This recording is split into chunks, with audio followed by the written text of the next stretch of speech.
Haley's The Nether. In mere seconds you will witness a combination of scenes 1 and 3. Lights up.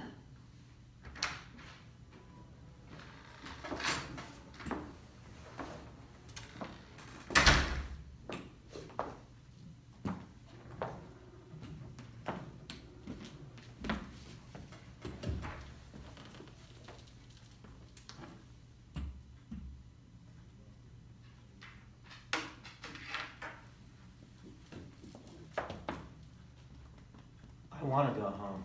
Which home? I need to speak with my family. Which family? I don't know what you're getting at. I want my phone call. There are things we want to. My lawyer. Which lawyer? Come on. You're free to contact whomever you wish, Mr. Sims. We have a terminal here if you'd care to log in. I imagine your wife is worried by now. Leave her out of it. Your children. I don't have any children. You have a beautiful home, Mr. Sims. Victorian.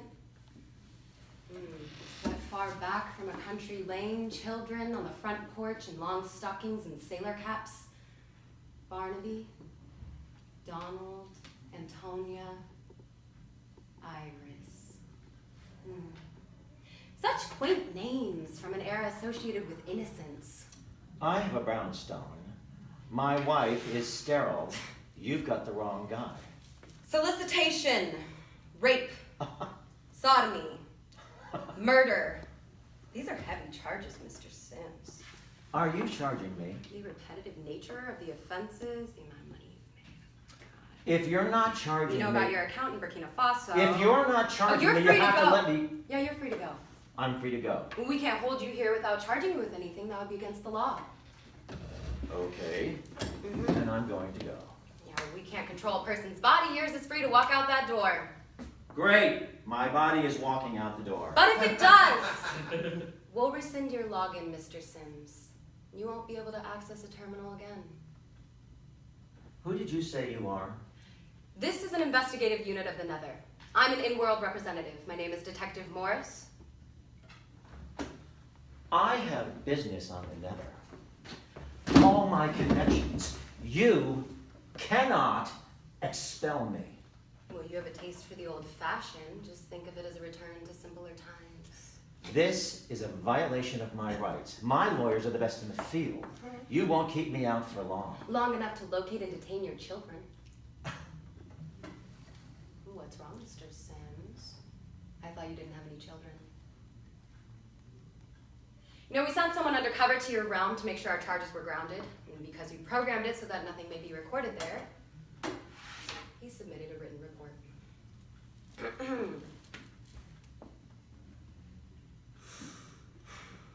After undergoing a meticulous security scan of my login, creating a character from a set of prescribed looks, and passing a draconian manners tutorial dissuading from modern terminology, I enter the Hideaway. The first thing I experience is the trees. The flickering light and soft sound as they sway in the sun and the wind are almost overwhelming. They surround a beautifully rendered 1880s Gothic revival with a squeak in the top porch step. I ring the doorbell. I can actually feel my hands sweat, clutching my carpet bag. I peek in through a window and spy figures in the foyer. An impeccably dressed man stroking the face of one of the children. A little girl. They are not children. Well, I guess that depends on context, Mr. Sims. Or should I call you Papa? What authority do you have yanking me out of my garden? We thought a little face-to-face interaction might be a good change for you. You shouldn't even know who I am. I have the right to remain anonymous. We are able to track most of our users, and your identity encryption is like nothing we've ever seen. And once you log on, you disappear. Are you pissed because you can't target me for advertising? We don't care about you, Mr. Sims. It's your realm, the Hideaway. Have you heard of obscenity laws? My realm is properly registered and meets all international requirements. What about your server? My server? You're the physical machine where you store the code for the Hideaway. Yeah, I know what it is. We want to know its location. I don't have to tell you that. Well, I suggest you do. My server is in another country, so it's none of your business. Your content is here. Your content is everywhere. It's not in your jurisdiction. Mr. Sims, wherever your content appears is my jurisdiction.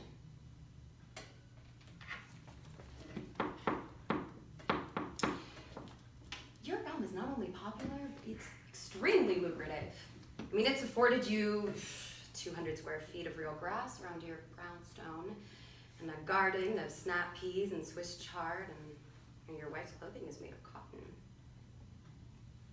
Why with such in-world abundance do you choose the life of a shade? I'm not a shade. Your login records indicate you spend a great deal of time online. You have a lot of work on your hands, and that's become a crime. So you've never considered crossing over? I maintain my in-world life. I tend my garden. Really, Mr. Sims, an average of 16 hours a day in the Nether? What can you gain from spending so much time in something that isn't even real? Come on. Just because it's virtual doesn't mean it isn't real. 80% of the population works in office realms. Children attend school in educational realms. There are realms for anything you want to know, to do, or things you might want to try. As the Nether becomes a contextual framework for being, I think it's a little out of date to suggest it isn't real. Is your wife aware of your tendencies? She asks no questions as long as the wine made from grapes arrives at the door. Your tendencies toward children, Mr. Sims. Like everyone, she's as aware as she wants to be. What if we made her very aware? I expect she would resent you. Or brought it to the attention of your neighbors? I don't spend enough time in the world to worry about my status in the community. My record is whistle clean. Real children are hard to find these days. It's not like they play outside anymore. Are you trying to be droll, Mr. Sims? Yeah, I'm trying very hard to be really fucking droll. It won't reflect well on your case. Oh, I have a case here?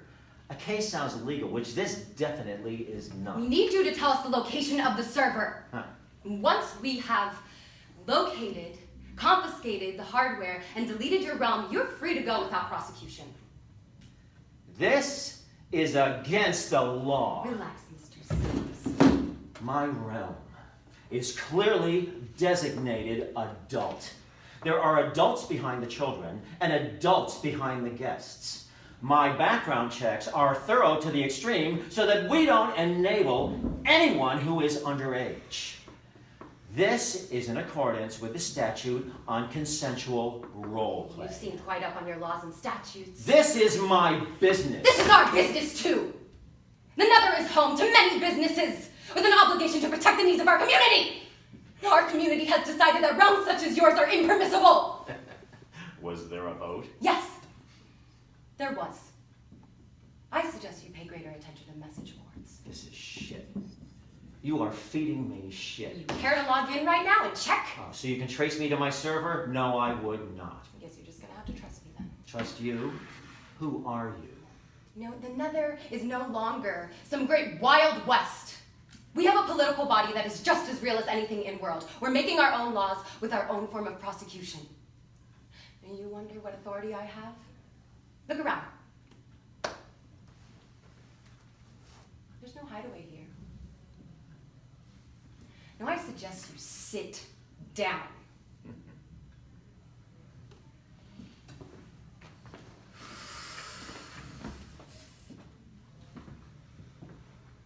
Look, detective. I'm sick. I'm sick, and I've always been sick, and there is no cure. There is no amount of cognitive behavioral therapy, or relapse deterrent, or even chemical castration that will sway me from my urges towards children. I'm sick. And no matter how much I loved him or her, I would make my own child sick. And I see this. I see this. Not all of us see this, but I am cursed with both compulsion and insight. I have taken responsibility for my sickness. I am protecting my neighbor's children and my brother's children and the children I won't allow myself to have. And the only reason I can do this is because I've created a place where I can be my fucking self. Blackout.